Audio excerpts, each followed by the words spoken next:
C'est-à-dire que, je ne sais pas si j'ai bien... Oui, non, c'était parce que effectivement, je me permettais d'abord d'écouter les réponses qu'a fait M. Fristo et M. Mériot sur les amendements que nous avons proposés avant d'intervenir, parce que j'espérais qu'il y en avait au moins un ou quelque chose qui pouvait être retenu dans nos propositions, dans la douzaine de propositions, mais visiblement on a tout faux, et donc il n'y a rien qui puisse être retenu pour atténuer la hausse d'impôts. Je regrette que vous ne vouliez rien entendre, personne.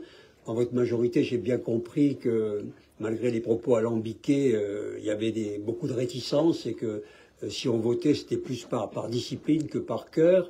Et il n'y a que M. Cada qui, lui, estime que vous êtes acclamé du fait de cette hausse d'impôts et que les mères de famille se manifestent dans la ville pour vous applaudir de voir cette augmentation massive d'impôts et trouvent ça formidable. Et donc ça, à part lui, peut-être, je vois pas beaucoup de cela. Il y a M. Fristo, par exemple, il dit qu'on ne trouvera rien avec les appels d'offres ouverts, mais M. Fristo, vous confondez, parce que vous rappelez vos procédures d'appel à projet. L'appel à projet, c'est très limitatif. C'est un truc entre copains. On voit bien ce qui se passe pour le 5. C'est vous donner à quelques amis, avec quelque chose de très restreint, la gestion de l'établissement. Un appel d'offres ouvert, ça permet de faire monter les enchères et de rapporter à la ville. Moi, je suis persuadé qu'il y a des équipements qui, avec des appels d'offres ouverts, trouveraient des intervenants qui accepteraient d'investir sur la durée et qui nous soulageraient à la fois de l'investissement et à la fois des dépenses de fonctionnement. Mais il faut ouvrir le jeu, pas rester entre copains.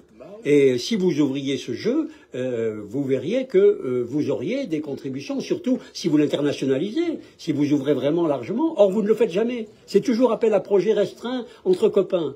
Quand il s'agit de la salle du conseil municipal, vous évoquez l'assurance qui rembourse 800 000 €, mais elle coûte 1,5 million. Ça veut dire que vous rajoutez 800 000, parce que je rappelle que nous sommes très mal assurés du fait de la sinistralité de la ville. Parce que pourquoi nous avons des assurances si élevées, avec des franchises si élevées? Parce que nous n'avons pas de caméras, et que les compagnies d'assurance les demandent, et c'est ce qui fait monter les prix. C'est parce que vous ne prenez pas les mesures, ça a été dit, mais quand il y a un camp sur un terrain municipal comme Richardson, vous ne prenez pas les mesures, et donc le contribuable, c'est lui qui paye, parce que je rappelle que vous avez mis 6 millions de provisions, mais il a été évoqué la somme de 9 à 12 millions que Richardson pourrait nous réclamer. C'est dans ces eaux-là que nous sommes là. Donc il n'est pas exclu que vous ayez à réévaluer cette somme. Mais même 6 millions sur 44 millions d'euros de recettes supplémentaires. 6 millions viennent de votre impéritie, du fait que vous n'avez pas agi quand on vous le demandait. 6 millions partent en fumée à cause de cet incendie criminel du camp sur le terrain municipal. Mais vous vous rendez compte, sur 44 millions, vous auriez pu baisser de 44 à 38 millions les recettes de la ville. C'est ça, ne serait-ce que cela. Regardez, vous avez 5 millions d'euros au total pour les provisions de contentieux. 5 millions d'euros au total pour les prévisions de contentieux. Quand on additionne Monsieur Le Sourd, Monsieur Compara, qu'on ajoute tout ça les uns après les autres, ça finit par faire des sous. Et donc, qui est-ce ça? C'est l'État? C'est la métropole, comme dit Monsieur Cada? C'est le SMAG, comme dit Monsieur Cada? Non, c'est vous. C'est vous, c'est vos décisions. Et ce sont les Grenoblois qui supportent tout ça. Donc je vous le dis, vraiment, incontestablement, vous avez dans ce domaine-là des responsabilités directes. Et vous, Monsieur Fristo, vous n'avez jamais évoqué cette question, vous ne répondez jamais à cette question. Mais enfin, comment pouvez-vous expliquer aux Grenoblois que vous avez 37 millions de recettes exceptionnelles de Grenoble Habitat cette année, et que vous avez, sur la période actuelle, 78 millions de recettes prévues ou venues de la vente des bijoux de famille? Comment pouvez-vous, monsieur l'adjoint aux finances, expliquer aux Grenoblois qu'avec ces recettes exceptionnelles, les recettes du siècle, vous augmentez en parallèle les impôts de 30%? Enfin, il y a quand même quelque chose que vous pourriez essayer de justifier, d'expliquer sérieusement.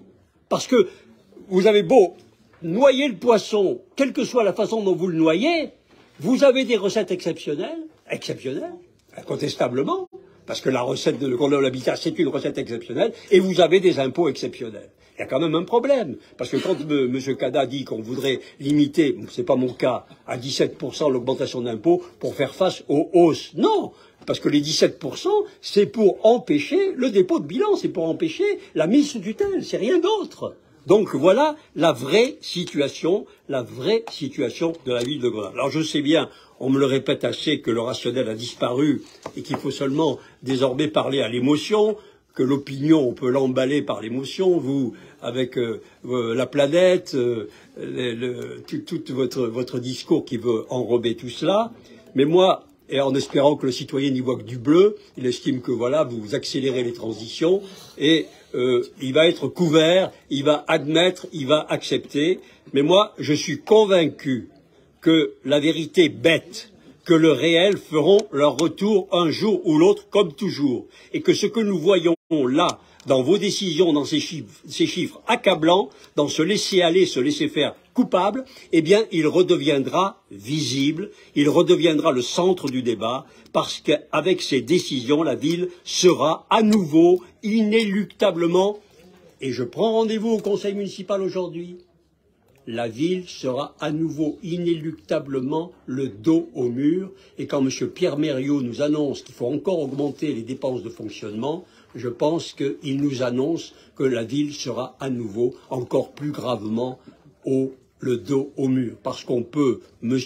Mériot, en s'organisant, en mutualisant effectivement, rendre des services accentués avec des moyens mieux organisés.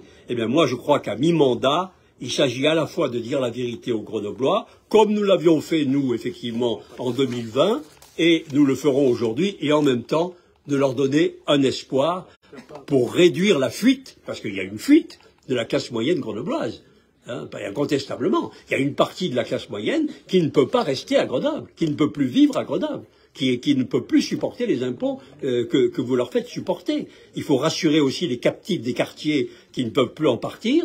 Il faut essayer de rassurer les propriétaires qui sont spoliés par la valeur de leurs biens qui baissent. Ces retraités, dites la ville a mis des aînés là, ces retraités, qu'est-ce que vous leur dites? Ceux qui ne peuvent pas supporter cette nouvelle charge d'impôts.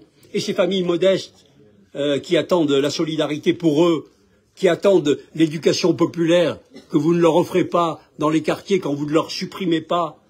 Mais enfin, vous me dites que vous allez accélérer cela, mais vous ne faites que supprimer des services à l'égard des populations qui en ont le plus besoin, et ces commerçants, ces artisans, ces professions libérales qui veulent travailler, et qui veulent que la ville demeure attractive. Bref, ce budget-là est un budget plongeoir, et ce plongeoir-là est en train d'entraîner Grenoble et les Grenoblois.